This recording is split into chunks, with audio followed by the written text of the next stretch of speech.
नमस्कार मित्रांनो, मनीमेव मराठी या चॅनलमध्ये आपणा सर्वांचे स्वागत आहे. शेअर मार्केटमध्ये गुंतवणूक करून नफा कमावणे हे प्रत्येकाचं स्वप्न असतं, पण त्यासाठी योग्य माहिती आणि हुशारीची गरज असते. आज आपण हुशार गुंतवणूकदार बनण्यासाठी शेअर मार्केटमधील यशस्वी युक्त्या या विषयावर चर्चा करणार आहोत. हा व्हिडिओ शेअर बाजाराच्या युक्तीच्या गोष्टी या स्वामीनाथन अन्नामलाई लिखित आणि पूनम छत्रे अनुवादित पुस्तकाच्या प्रकरण 2 वर आधारित आहे. यामध्ये आपण चक्रीय कंपन्या, स्थिर कंपन्या, डिफेन्सिव्ह स्टॉक आणि शेअर्सच्या किमतीतील चढउतार व पी रेशो यासारख्या महत्त्वाच्या गोष्टींवर सविस्तर माहिती घेणार आहोत. तर व्हिडिओ शेवटपर्यंत नक्की पहा, कारण शेअर बाजारातील यशस्वी गुंतवणुकीच्या काही अनमोल टिप्स तुम्हाला येथे मिळणार आहेत. तर आजच्या व्हिडिओतील महत्त्वाचे मुद्दे आणि प्रश्न ज्याचे उत्तर तुम्हाला मिळतील ते कोणते, तर शेअर मार्केटमधील चक्रीय आणि स्थिर कंपन्यांमध्ये नेमका काय फरक आहे आणि गुंतवणुकीसाठी कोणत्या प्रकारच्या कंपन्या निवडाव्यात, डिफेन्सिव्ह स्टॉक म्हणजे काय आणि ते अल्पकालीन व दीर्घकालीन गुंतवणुकीसाठी का महत्त्वाचे आहेत, शेअर्सच्या किमतीवर चढ उतार नेमके कसे होतात आणि पी रेशोचा उपयोग करून योग्य गुंतवणूक कशी निवडावी, कंपन्यांच्या टप्प्यांमध्ये प्राथमिक वाढीचा आणि स्थिर शेअर मार्केट गुंतवणूक कशी ठरवावी, चक्रीय सेवांमधील उद्योग जसे विमान प्रवास, हॉटेल्स इत्यादी आणि दैनंदिन वस्तूंमध्ये गुंतवणूक करताना कोणते धोके व फायदे असतात. मित्रांनो, आपण जर चॅनलवर नवीन असाल तर चॅनलला सबस्क्राईब करायला विसरू नका आणि आमचे मागील महत्त्वाचे व्हिडिओ पाहायला विसरू नका. सुरुवात करूया आजच्या महत्त्वाच्या विषयाला, हुशार गुंतवणूकदारांसाठी काही युक्त्या. जेव्हा आपण एखाद्या कंपनीचे समभाग विकत घेतो तेव्हा आपण त्याचे हिस्सेदार होतो. पुढे जाण्यापूर्वी तुम्हाला हे माहीत असायला हवे की कंपन्यांचे 2 प्रकार असतात. पहिला चक्रीय कंपन्या आणि दुसरा स्थिर कंपन्या. आता पाहूया चक्रीय कंपन्या कशा प्रकारच्या असतात.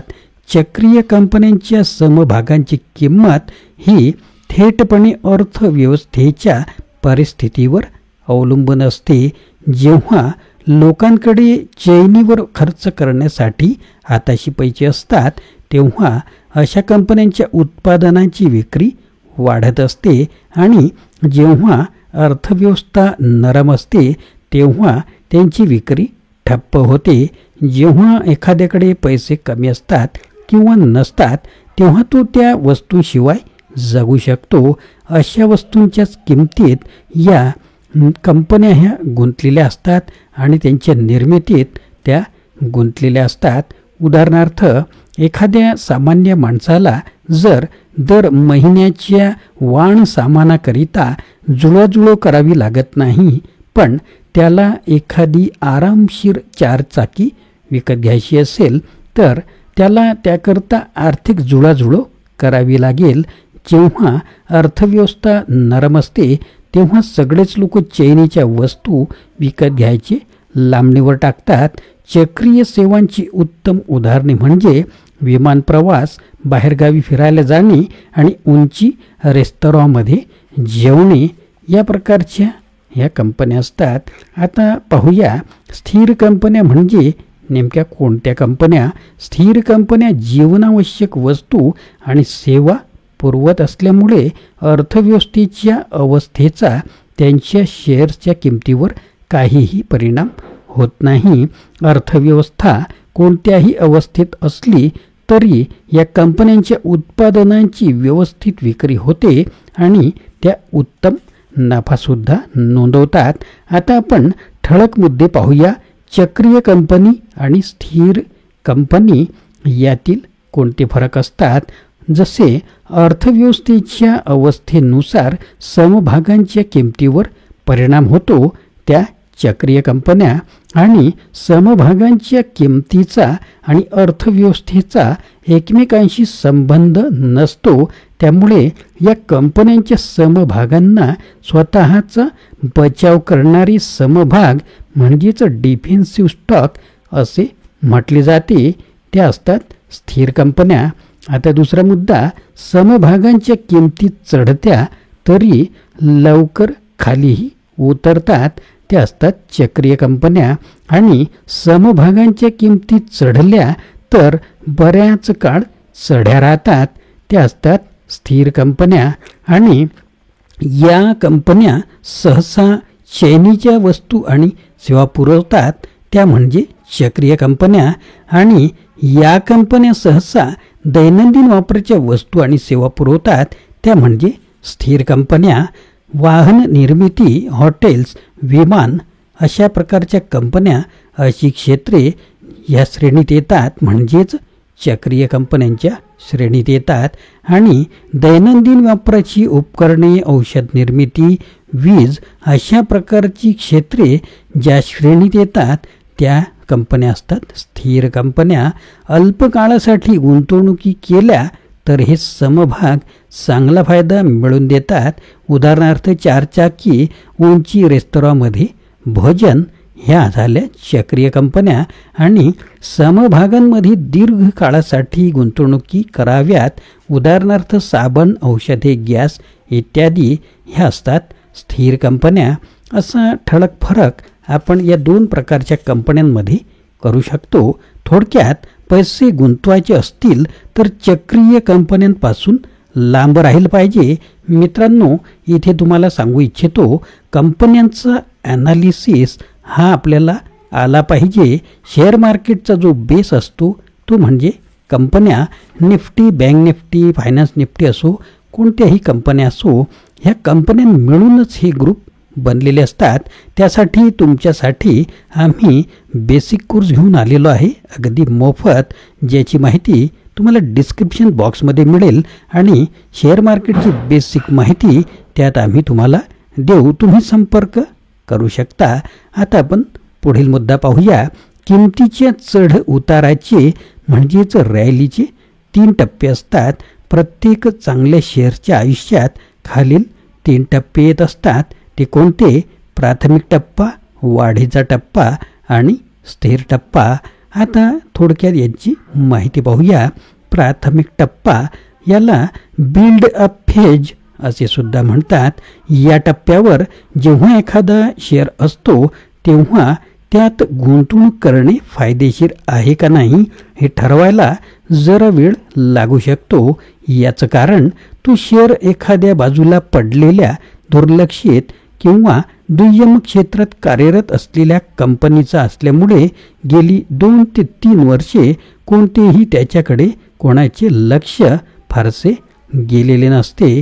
तो विकत घ्यावा अशी शिफारस विश्लेषकांनी एकदाही केलेली नसते किंवा अगदी कमी वेळेला केलेली असते. शेअर्सचा पी रेशो नीचतम पातळीवर पोचलेला असतो.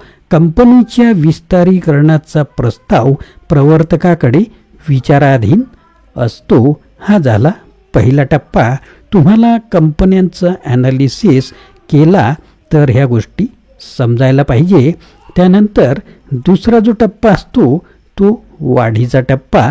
यालाच प्राइम फेज असं सुद्धा म्हणतात.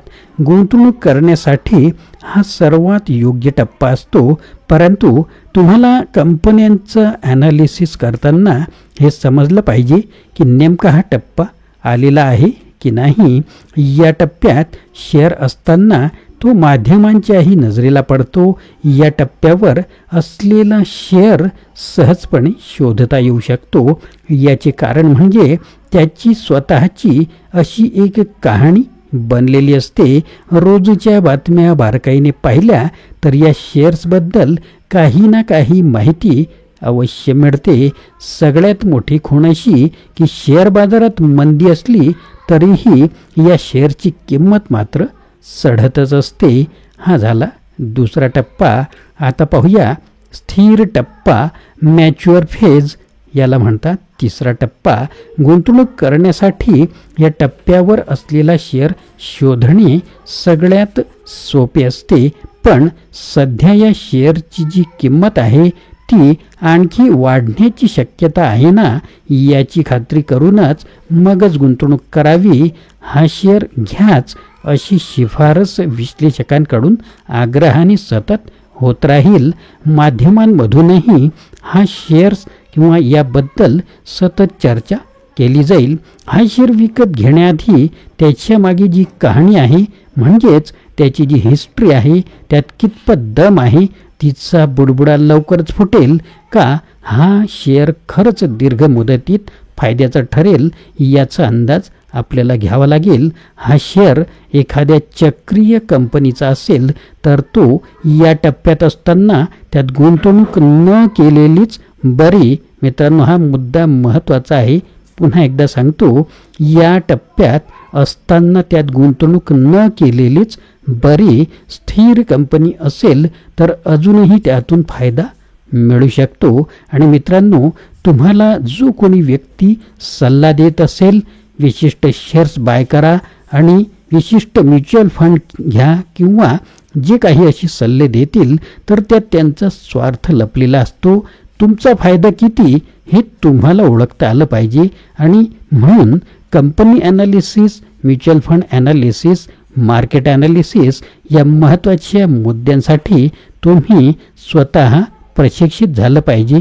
त्यासाठी तुम्ही आमच्याशी संपर्क करू शकता. शेअर मार्केटमध्ये यशस्वी गुंतवणूकदार बनण्यासाठी या युक्त्या तुमचं आर्थिक भविष्य घडवू शकतात.